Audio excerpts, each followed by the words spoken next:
Okay, the past few days have felt like a festival in the Katseye world. Why? Because Katseye kicked off their beautiful Chaos tour, North American tour, with a high energy opening night in Minneapolis.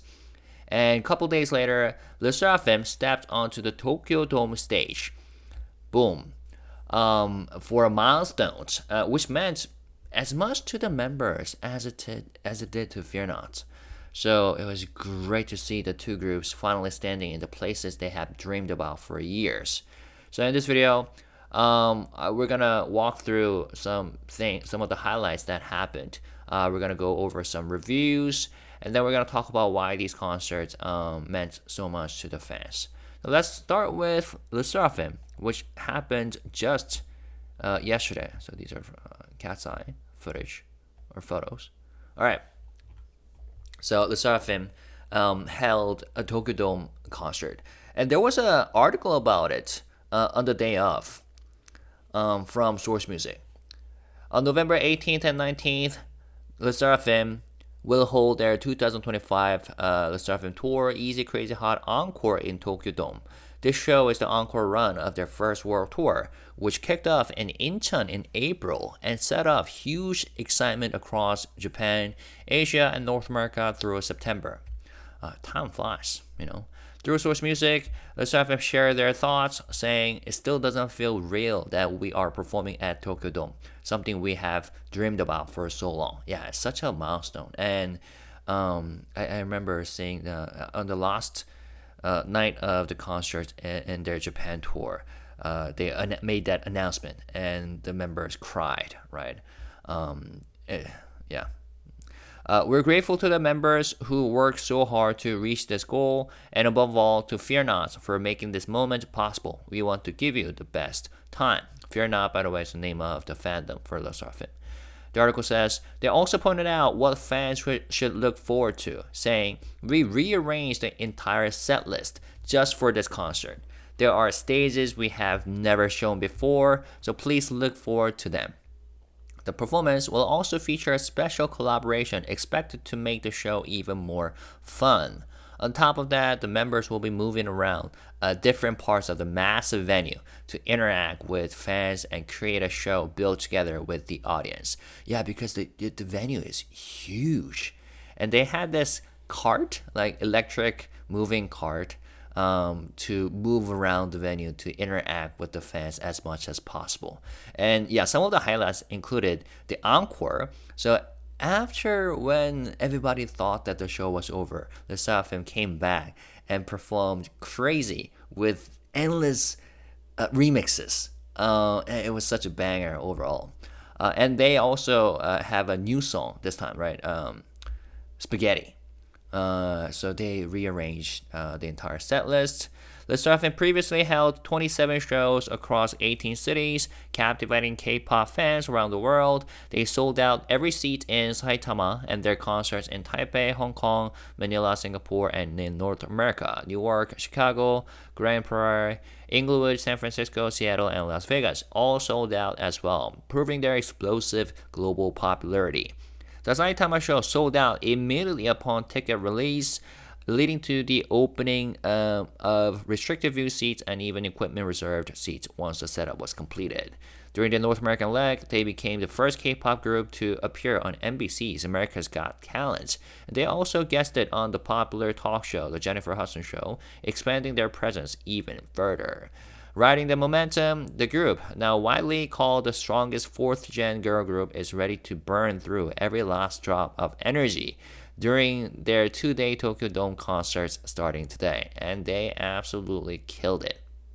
The article says they are the strongest fourth-gen girl group. I gotta say, after watching some of the footages that were posted online by the fans after the concert, I would say like LESSERAFIM and Catseye are in the top tier, like across the board. I would say when it comes to the girl groups. I don't know. I mean, you're welcome to disagree. And when it comes to art and music and performances, things are up for debate. When it comes to facts, of course, that's a different matter. But yeah, you're welcome to put out your opinions. But the energy and their performances and their live performance capabilities and their personalities, these groups are in top tier, at least I believe. All right, so let's talk about some of the reactions.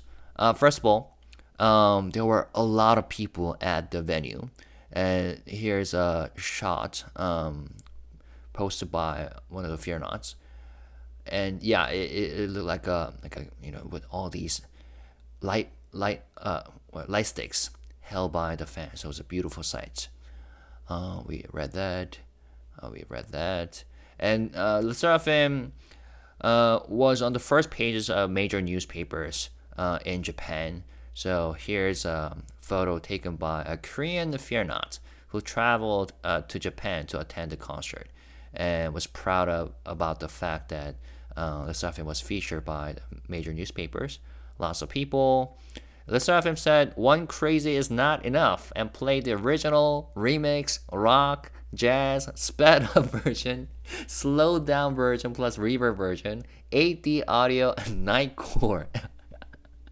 This is funny. Oh, that's why. So here's a set list for this concert, encore concert, starting with Bonfire, Ash, Hot, Come Over, and VCR, Good Bones, Easy, and Ament, Swan Song, Flash Forward, Cart. That's when they moved around the venue on top of this moving cart, I'm assuming.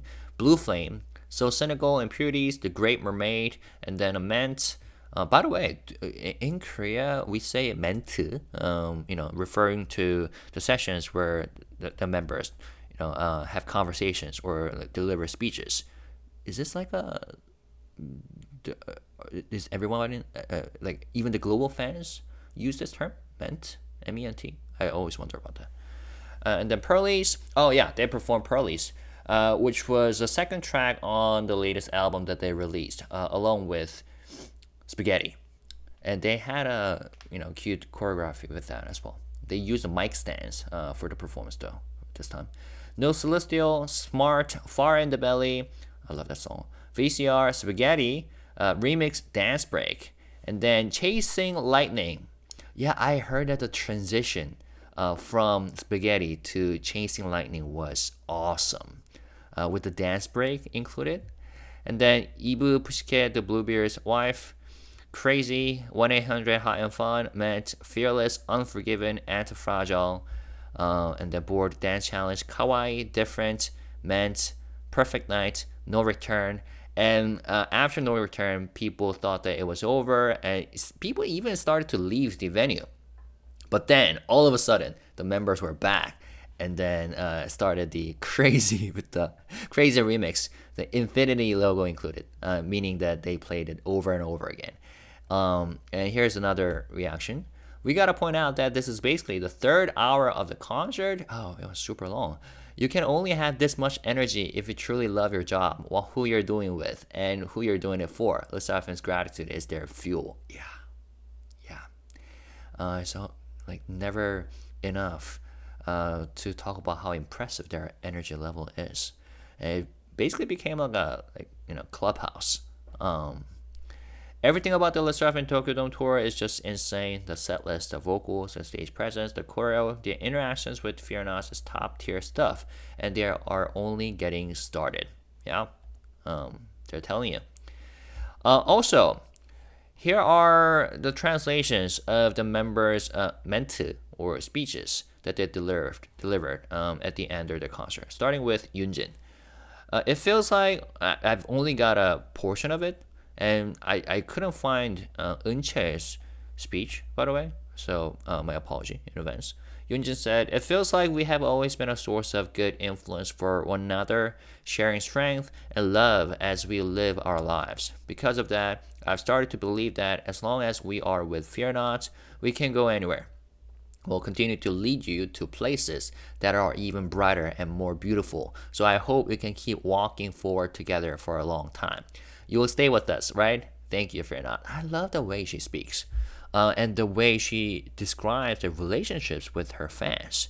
Because do you remember in Incheon back in April when they read their handwritten letters? Yoonjin's letter was especially heartbreaking and touching. And at the end, she said something like, "Thank you, FEARNOT, for protecting us the past year. Now it's time for us to protect you." Like, what kinds of artists say that to their fans, you know? It was really beautiful. Anyways, that was Yoonjin. Chaewon. Our first concert at Tokyo Dome, something I have dreamed about for such a long time, has just come to an end. It feels surreal. I'm really proud and happy that we were able to stand on a stage we have imagined for so long, almost like a major milestone in life. Everyone, how was our show? And people responded, "It was the best. Did you make good memories?" And people were like, "Yes, I'm so glad."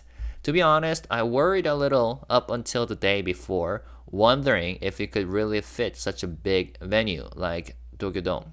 But seeing so many of you come today, I'm truly grateful.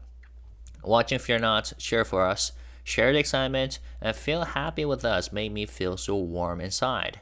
Sakura Onni mentioned this too, but quite a few FEARNOTs told us that thanks to LESSERAFIM, they were able to come to Tokyo Dome themselves. Hearing that so sweetly meant a lot to me. And really, because of FEARNOT, we were able to stand here too. Thank you so much.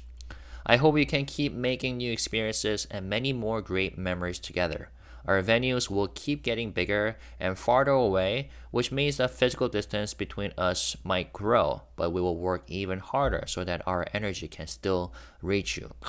They are ready for something much bigger, right? Things that are much bigger. That's the kind of LESSERAFIM we want to be. Thank you so much for coming today. Yeah, I can feel that. Gratitude and ambition from Chaewon's comments. They are ready for bigger things. And here's Sakura's comment. Even while we were waiting backstage, we could see all of you. At Saitama Super Arena, I remember thinking, wow, there are so many FEARNOT. But today, with the seats filled all the way to the sides and even up high, it felt like this place belonged only to us and FEARNOT. That feeling alone almost made all of us cry. FEARNOT often say to us, thank you for bringing us to Tokyo Dome, but please let us say this too. FEARNOT, thank you for bringing us to Tokyo Dome. Truly, thank you. Personally, this is my first time at Tokyo Dome in 11 years. 16-year-old me never would have imagined that. 11 years later, I'll still be an idol, standing on stage with new members like this. But after standing on stage today, I genuinely thought, I'm so glad I kept going. I'm so glad I stayed an idol. Yeah, Sakura, she already had quite a career before LESSERAFIM, right? And let me tell you, she's a legendary figure in Japan. When it comes to like idol music. The reason I can feel that way, she said, is completely because of you. Those who have supported me for a long time, and those who only discovered me recently. Thank you for finding me, for liking me, and for being with me during this time of my life as an idol. We still have tomorrow. Is anyone coming tomorrow too? For those coming again, I want to have even more fun tomorrow. Can we do that? I really had so much fun today. Thank you. So that was Sakura. And then Kazuya, she said, thank you so much for coming to our first Tokyo Dome show today. I know many of you have been waiting for this day with so much anticipation, and honestly, I've been looking forward to it just as much. Seeing Tokyo Dome filled with FEARNOT right in front of my eyes, I think this is a sight I will never forget for the rest of my life. To be honest, just a few years ago, I was living in a completely different world. So even saying out loud that I dreamed of standing on a stage like Tokyo Dome felt almost too big, too heavy of a dream. Being able to stand here today with all our members is something I'm deeply grateful for. Truly, thank you. And yeah, she used to be a really, good ballerina, and it's just amazing the transition that she pulled off, and now she's performing at Tokyo Dome while killing it. It's truly amazing. And she said, the only reason we are able to stand here like this is because of the constant support and love we receive from so many of you. And every single person here today has their own life, your own path you're walking with effort and dedication. Knowing that you chose to spend your precious time to come see our concert, I'm sincerely grateful for that choice. Ooh, I like that. I hope that the memories from today can become a source of strength for you starting tomorrow, or perhaps a small encouragement you can carry with you. These memories will also become a great source of strength for me moving forward.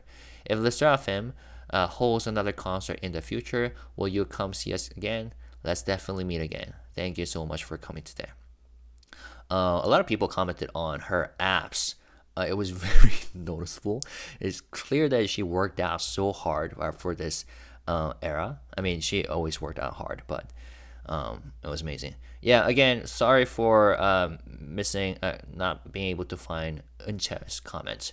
But Eunche was also gorgeous and she killed it. Her energy was awesome. So those were the comments. Let me see if I. So I just went through that. Okay, I'm gonna read this magazine at the end of this video. So, cool. So congratulations on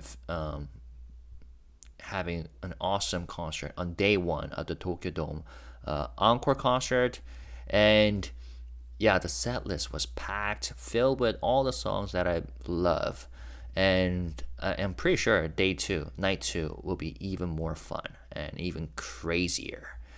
So I'm looking forward to fan reactions as well. If you were there in person, let me know how it was. And if you have seen like the footages and performances posted online, let me know which one was your highlights. Okay. Yeah. Now let's talk about Catseye. So Catseye, here was a set list. Beautiful chaos. I'm gonna read a review that was posted online. So they had an opening night in Minneapolis on November 15th. And they're having Toronto. I think they just finished Toronto concert, and then they're moving over to Boston on November 19th in local time. And here's a set list. Someone wrote a brief. It's not like a review, but to describe what happened at the venue. So yesterday, the user said the Catseye Beautiful Chaos Tour has officially begun on opening night in Minneapolis. Catseye music videos from the HYBE label's YouTube channel played before the members went on stage. Yeah, that's what they do at the venues before the concert officially begins, right? Playing out music videos from the past. Then the intro plays and the girls are on the stage. The stage looks nice. They started with Debut, then comes Game Boy. Interesting. They performed Debut first with Mama Dance Break. Okay, good. And then they performed Game Boy. Then they performed I'm Pretty live for the first time. Oh, I love I'm Pretty. That was from their first EP, right? Soft and Strong. After that, they say hi to the Eyekons, thanking them for coming out. Then they performed Tonight I Might, but according to the set list, they performed Mean Girls first though. Intro meant, and then the Mean Girls, and then Tonight I Might. And then the user says the craziest thing happened. They performed their new song, unreleased new song they kept from the Eyekons for so long, called Internet Girl. Oh yes, and that song will have a visualizer soon, the user said. I haven't heard about that. Anyways, Internet Girl, fans went crazy over the track and the performance. Catseye delivered the first full live performance of Internet Girl on the opening night of their Beautiful Chaos tour in Minneapolis. I loved it. I've seen multiple footages, and like the choreography, the lyrics just campy. The internet can never convince me those Grammy nominations weren't deserved for Catseye. Yeah, this is Catseye's best single. This is so fabulous to me. I cannot wait for the great switch up when it's released. And I'm like, when Internet Girl is released, it's gonna be like controversial. It kind of reminded me of how Gnarly felt. How I felt about Gnarly when it first came out, right? I could see there would be like divides happening all over the internet. Some will say this is great, and some will say, "Oh my God, it's a trashy song," and I think that's the point. And the lyrics kind of campy, and I love the how does it go? Haven't you heard I'm the internet girl? And they sing like eat zucchini. And then there's a part when they switch their facial expressions really quick as they, move their hands like above their faces. So great. And it was awesome to hear that they performed that for the first time live at the concert. So that was an internet girl. After that, they had another ment conversation interaction with the fans. They did a the milkshake dance for 30 seconds. Then they performed Gabriella. Then go off stage, the user says, because the Dream Academy video is being played. Then they performed songs they did on Dream Academy. I see. Okay. Like Girls Don't Like, Dirty Water, and All the Same.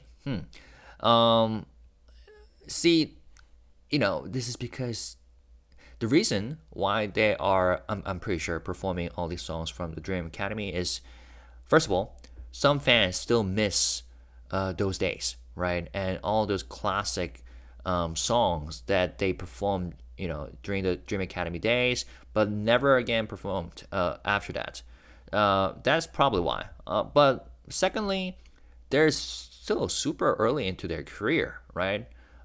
They just debuted last year, which means they don't have enough songs to fill the entire set list on their own. Like compared to LESSERAFIM, right? They have 30 tracks of their own making from their own albums.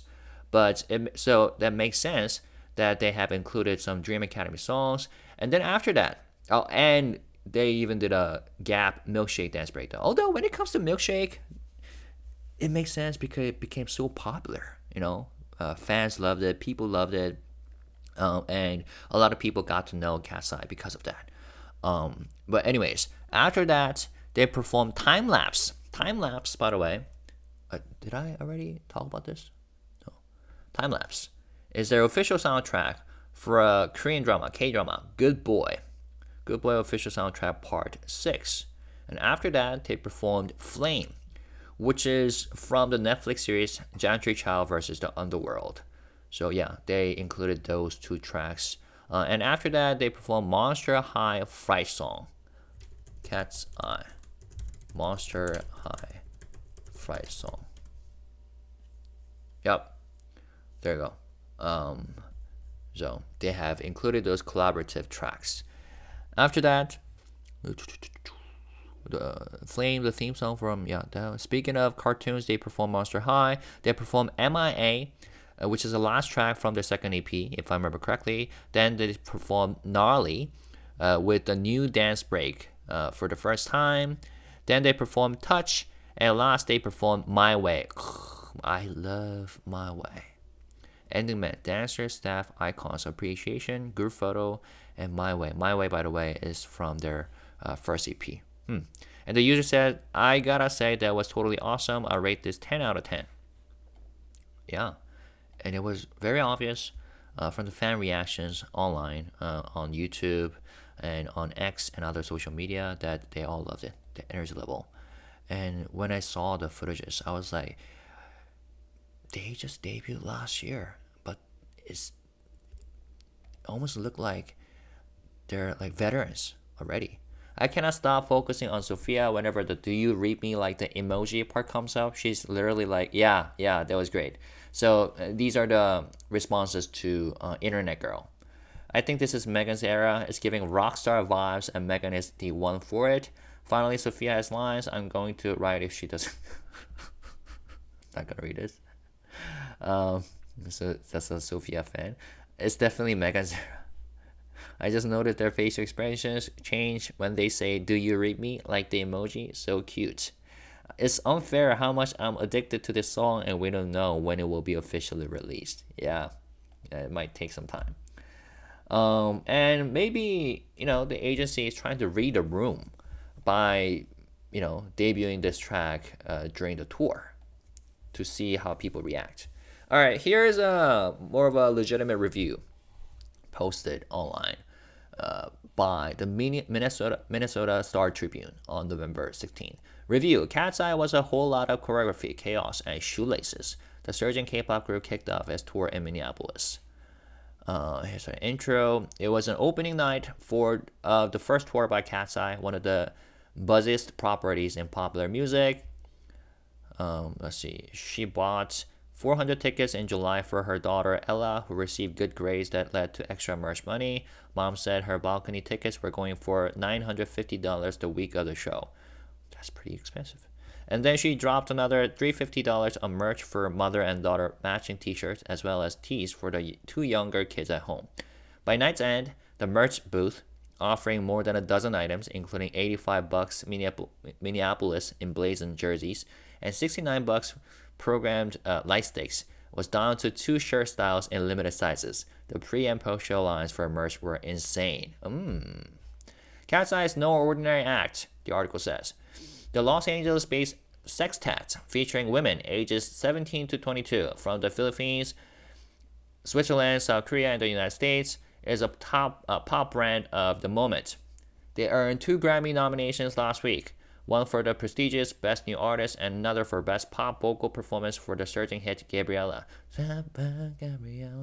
Their fashion sense has landed them in campaigns with Gap, Fendi, and Coach. Catseye, which was assembled on a 2023 reality TV program, Dream Academy, comes with training from the K-pop world of Korea's HYBE, home of BTS, and the marketing of US-based Geffen Records, home of Olivia Rodrigo. This concert is so special, Catseye member Lara Raj told the 8,000 excitable teen and 20-something fans, whom she referred to as Eyekons. You look hot as, well, she dropped an expletive. Probably you look hot as hell. While the group made a promotional appearance in October 2024 at Mall of America, the group's first concert track is part of the Beautiful Chaos Tour. That was an apt title. Here's a photo of the daughter that was mentioned in the article. Lasso shoe. Oh, that's cute. Laura, Megan, Sophia, Danny, what does it say? Manon, and Yunchip. Yunchip is a nickname for the maknae. Yunche in this group. Here are some impressions of the kickoff from the perspective of longtime music critic John Bream and journalist icon Alex Chieth. Okay. AC. I thought the girl group performed perfectly. Their dancing was amazing with backflips during their song Gabriella, backflips, and the breathiness of their singing showed their dedication to giving their fans an authentic experience. JB. The show was stylish and well put together from the choreography. I was surprised that they had 8 additional dancers to the confetti and streamers. The production wasn't overly complicated or sophisticated, but it was efficient and effective, enabling the 6 members to work as an ensemble, yet to also assert their individual voices from time to time. AC. I lost my mind when they delivered their never performed before in public song, Internet Girl. Oh my god, I'm the internet girl. In which they talk about the pressure of always being in the public eye and the absurdity of the internet. It just felt so special. At the end of it, they taught their fans how to dance to the chorus, Eat Zucchini. JB. Internet Girl brought some humor in a show that had many playful moments. Catseye also brought the drama too, notably with the 2 extended production numbers of Gabriella, with this Latin outfit and vibe and the hard-hitting gnarly. AC. Representation is a part of the band, with its members hailing from all over the world. I spoke with Lee Dongpokse, sorry for butchering the name, who was a high school teacher, and she said she was thrilled that so many of the kids at the show were able to see themselves in the Catseye performers. Beautiful. JB. The multicultural identity is important, especially since Catseye is connected to the K-pop world, which is associated primarily with South Korea. Like a K-pop show, there was no live band. That's not true though. I mean, especially for concerts and world tours, a lot of K-pop shows include live bands. But anyways, like a K-pop show, there was no live band. I'm not sure how much of the singing was live, but with K-pop, entertainment is a top priority. It's hard to argue with entertainment value, even though the concert was a mere 70 minutes with no opening act. Okay, it was 70 minutes. Again, it makes sense because Catseye only have 2 EPs in their pockets. And as they have more songs to be put out, throughout their career, their set list would more and more look like this one. Even though, I gotta say, LESSERAFIM is still early in their career though. But yeah, you know what I mean. Let's see. Okay. Oh, that was the end of the review. All right. So overall, positive.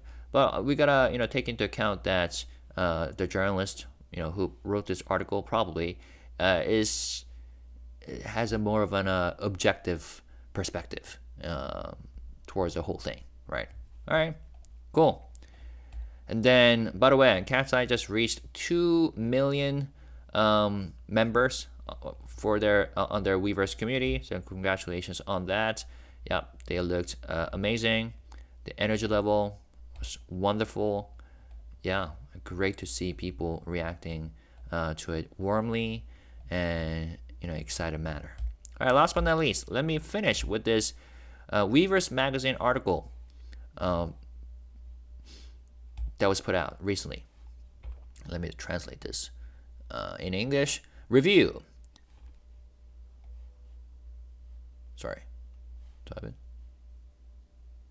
Oh. Do I have it? All right. You know what? Give me a minute.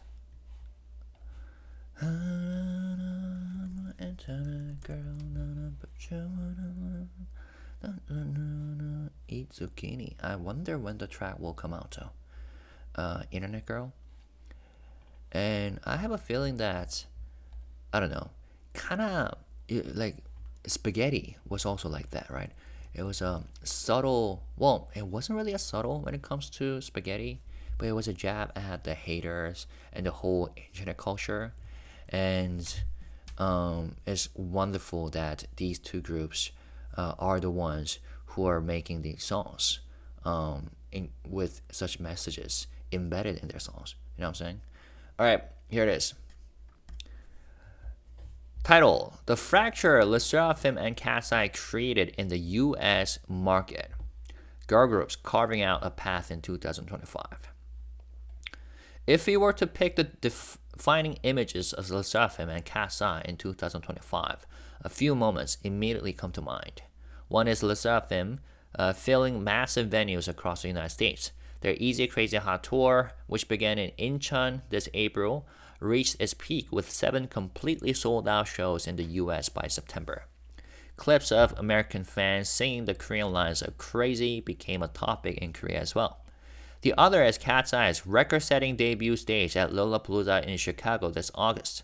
Even though they performed early in the afternoon, 85,000 people showed up, setting the festival's new daytime attendance record. It was impossible not to recall how Chaperone delivered an exceptionally successful set on the same stage and a similar time slot just a year earlier.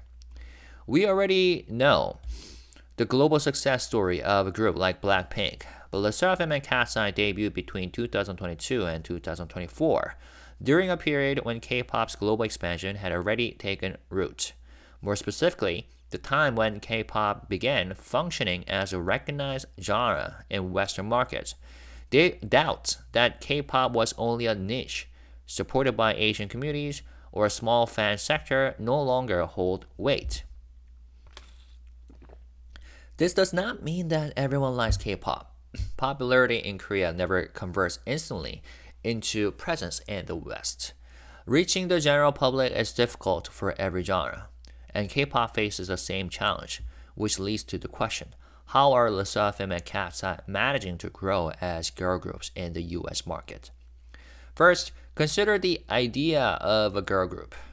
Taylor Swift needs no explanation, but Sabrina Carpenter, Chappella Roan, and Charlie XCX have all risen explosively. However, there's no woman-led group reaching that same scale right now. Huntrix reaching number 1 on the Billboard Hot 100 in 2025 was the first time a girl group topped the chart since Destiny's Child in 2001, a gap of 24 years. In the 1990s, Wilson Phillips, TLC, and the Spice Girls collectively produced 12 number 1 singles. Since Destiny's Child, only acts like the Pussycat Dolls or Fifth Harmony carried the torch. There are many reasons. But Sabrina Carpenter's case offers a good example. She did not suddenly arrive with Espresso in 2024. It took 8 years and 5 albums from her 2014 debut until Nonsense became a hit in 2022. You can imagine how many more variables exist when a group, not a soloist, tries to build a presence. Even so, the richness of multiple voices and the chemistry of stable members remain irreplaceable strengths. And K-pop, with its accumulated infrastructure and production system, is positioned to fill a space that has been left untouched for more than a decade. K-pop is not simply entering the US market, it is filling ground that the market left open. So what sets the two groups apart? Let's revisit LESSERAFIM after their late October 2023 release of Perfect Night. They collaborated with Blizzard Entertainment's game Overwatch 2, releasing time-limited in-game content along with the song and its music video. They then closed out BlizzCon in 2023 with a live performance that included the track. Around the same time, LESSERAFIM appeared on gaming-related YouTube channels run by creators like Valkyrie and Pro-Yuwak. Pro-Yuwak. Interesting. A vlog filmed in New York with a major YouTube duo, Hot Sisters, was also released. One of the most striking elements in these appearances was Hyunjin, who naturally bridges language and culture. Her English fluency and grasp of Gen Z humor helped her navigate the chaotic conversations with the Hot Sisters smoothly. Slang mentioned in the vlog later resurfaced during LESSERAFIM's US promotions, drawing attention again. LESSERAFIM also connected with mainstream American sports. They attended games for the LA Lakers and LA Clippers, and Lakers cheerleaders performed Anti-Fragile. Customized jerseys featuring the members' names and meaningful numbers also went viral. This friendly outreach across gaming, influencers, and sports was not a one-off. In March 2025, Overwatch 2 and LESSERAFIM collaborated again. The Hot Sisters visited Korea in 2024 to film a follow-up vlog with the group. In April 2024, the NBA formed a partnership with LESSERAFIM under Friends of the NBA, making them the second K-pop act to have an official relationship with the league after BTS Suga. The pattern continued into September 2025, ahead of their US tour. LESSERAFIM attended the US Open Tennis Tournament and LA Launchers game, released a limited edition collaboration collection with New York designer Daniel Guizio, and performed Hot and Anti-Fragile on America's Got Talent. Within this steady approach, the controversy over their Coachella performance in spring 2004 faded into background noise. By the MTV VMAs in September 2004, they had already found a better balance between performance and audience interaction. A year later, their AGT stage and US tour showed even more confident commands. So what about Catseye? Okay, interesting. So what about Catseye? A group not bound by the same cultural and language barriers. Their members come from the US, Korea, the Philippines, Switzerland, and beyond. Their diversity is not just a feature, it is their message. A clear example is their 2025 Gap campaign, Better in Denim. The ad drew attention for its visual contrast with American Eagle's Sydney Sweeney Has Great Jeans campaign. Although that Gap stated the similarity was unintentional, Great Jeans echoing actually not Gap. Sorry, that was American Eagle. Yeah. Okay. So Gap stated that their advertisements were designed or planned separately. Great Jeans echoing jeans carried an awkward racial undertone by comparison for American Eagle. Gap's campaign hit 20 million views in 3 days and 400 million in a few weeks, becoming a success for both the brand and Catseye. Yeah, I made a video about that when that first became very popular.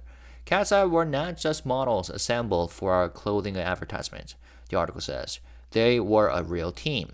One of the most familiar American brands aligned itself with a group whose identity centers on cultural and racial representation. Their lineup shapes their music as well, developing into global pop that reflects each member's background. After going through the concentrated production typical of modern K-pop, they reached a point within a year where they could go from Lollapalooza to a multi-city North American tour of their own. LESSERAFIM and Katseye are carving out a different path from Blackpink. Blackpink built unprecedented global fame through a girl crush concept, luxury fashion ambassadorships, and the rarity of their comebacks. Rarity of their comebacks. LESSERAFIM blend K-pop performances with Yoonjin's ability to tap into everyday American culture, creating a more approachable connection. Catseye represents a bold experiment. Their debut reality show and K-pop system were adapted locally to build a global team from the ground up. Their rise in the US mirrors the speed at which a major K-pop rookie gains footing in Korea. In the end, the article says, both teams are creating a presence that stays in the market rather than passing through like an imported novelty. They maintain a balance between K-pop's disciplined performance style and the more intimate connection expected of Western pop stars. LESSERAFIM briefly lost that balance during a high-pressure moment, but recovered quickly. Katseye have shown steadier results so far. This is a path we have never seen before, and it's still impossible to imagine where it will lead. Interesting article. Let me know what you thought. Yeah, there are a lot of similarities between these two groups and differences. Of course, there's no K-pop group, K-pop artist that does not suffer from hate trains. But LESSERAFIM, we don't even need to discuss how much they had to endure. But Katseye, they went through a lot as well since day one, or even before debut. There were quote unquote controversies, fandom wars because of the nature of the debut program, where the fan voting is part of it. And the thing is, no matter how much hate these guys are getting, they constantly prove themselves because they are talented and they work so hard, and the chemistry between the members, I think that's a big part of these two groups. The members have so much fun with each other, and it's just so fun watching them have fun as fans. You know what I'm saying? By the way, this is a photo that they took when Katseye did a challenge with LESSERAFIM for spaghetti, I think recently. But let me stop with this photo. Good photo. Anyways, so now I want to hear from you. Which moments, whether from these articles, reviews, or the actual concert, hit you the hardest? And if you were at either show, what was it like from your seat? And if you watched their footages, what was the highlight for you? And looking ahead, where do you think these groups are headed next? The LESSERAFIM. Let me know in the comments. All right. Thanks for watching. Hit the like button and subscribe if you haven't already. And as always, let's stay positive, respectful, and classy. Congratulations to both groups and the fans. Peace and love. Bye-bye.